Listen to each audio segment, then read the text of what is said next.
Ladies and gentlemen, welcome back to the IndieZone on YouTube. My name is Kathy. On November 21st, 2024, we see the latest example of the wall of secrecy that has existed over all of the evidence in the Idaho 4 case since the beginning of this proceeding. It is state's response to defendant's 19th supplemental request for discovery. It is signed by Ashley Jennings, who is the assistant prosecuting attorney out of Latah County, who has handled most of the responses to Mr. Kohberger's discovery request since the beginning of the case. And what is discovery?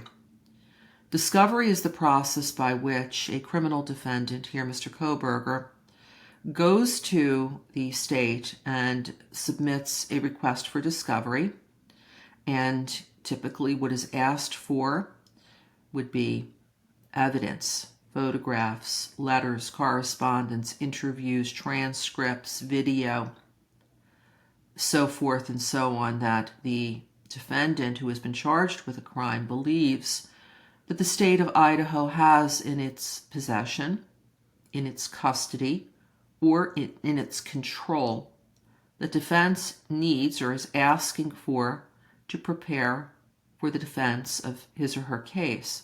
In other words, Ann Taylor cannot go to Mr. Thompson and say, Mr. Thompson, I'd like you to turn over all of the video that you have of suspect vehicle 1 that leads you to conclude that that vehicle was relevant to this case and that belonged to Mr. Kohberger, which is discussed in the Affidavit of Probable Cause at great length. No, what a party does is submits a formal request for that discovery, evidence.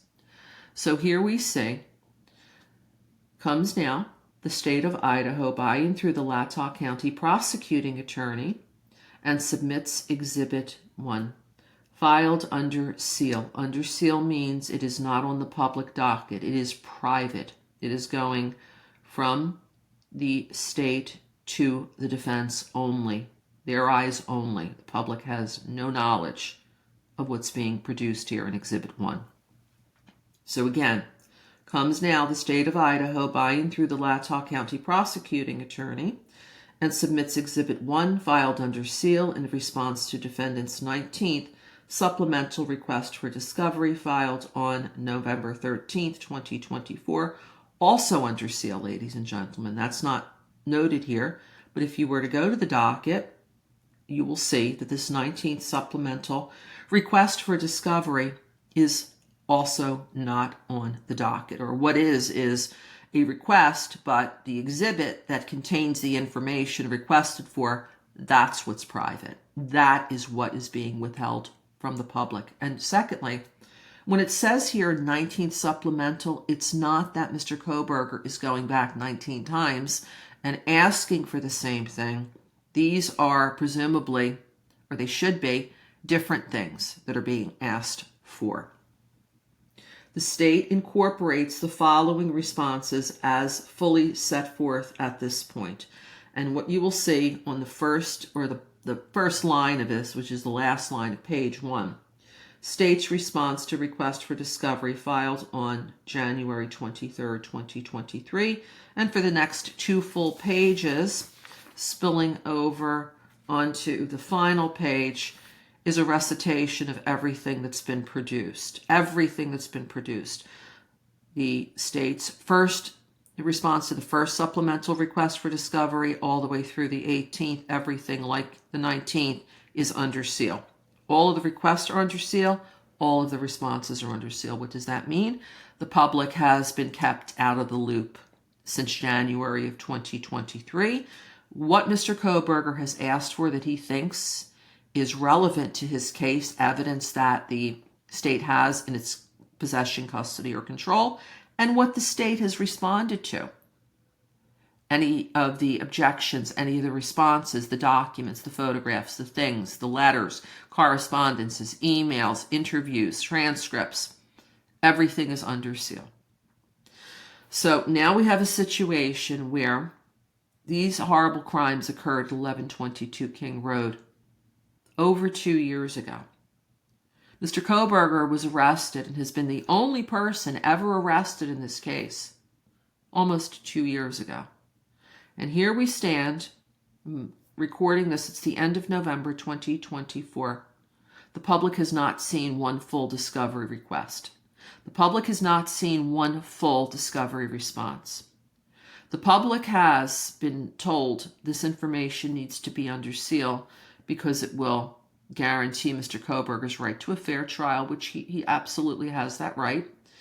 Then there's other objections, other reasons supporting good cause to keep this information under seal, or objections raised to keep the information under seal, such as to protect the privacy of individuals who are not named, and no explanation given why their privacy would be implicated negatively if, for example, a photograph of a tree were produced. It is very hard to believe that every single photograph, every portion of a video, every memorandum, every email, every transcript could not have been redacted, or there's not a photograph that would not harm someone's privacy, someone's right to a fair trial, such as a photograph maybe of a tree or a portion of a video that the state says is of suspect vehicle 1, where has already passed through the intersection and you can't see the signs or the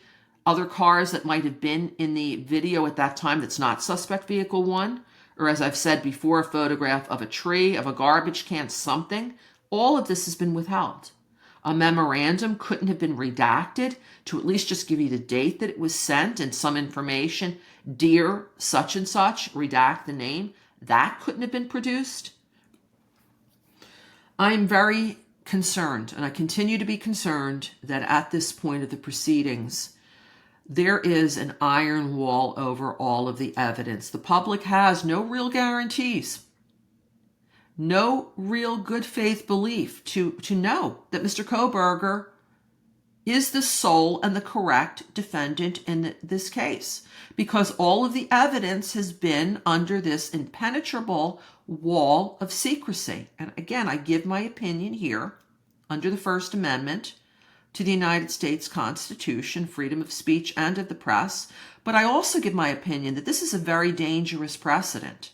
These matters should not be behind closed doors. For the long period of time that it has been, I think that at this point in the proceedings, something could have been released, something could have been deemed as not, if it were released, would have inhibited someone's right to a fair trial, or would have caused someone's life or safety to be compromised. That is another reason that's been given by both sides why information needs to be kept from the public.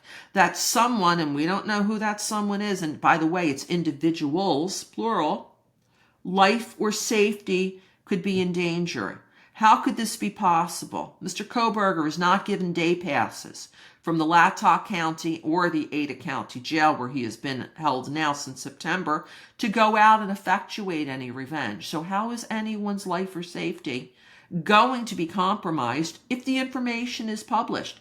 That seems to make me think, give my opinion, that there's someone else out there that has something to do with these crimes, whether as a co-defendant or perhaps the correct defendant. Let me know what your thoughts are and your opinions under the First Amendment to the United States Constitution in the comments section. Please like, share, and continue letting me know your thoughts on our content. I greatly appreciate it. My name's Kathy. Have a great day. Thank you for joining us here today.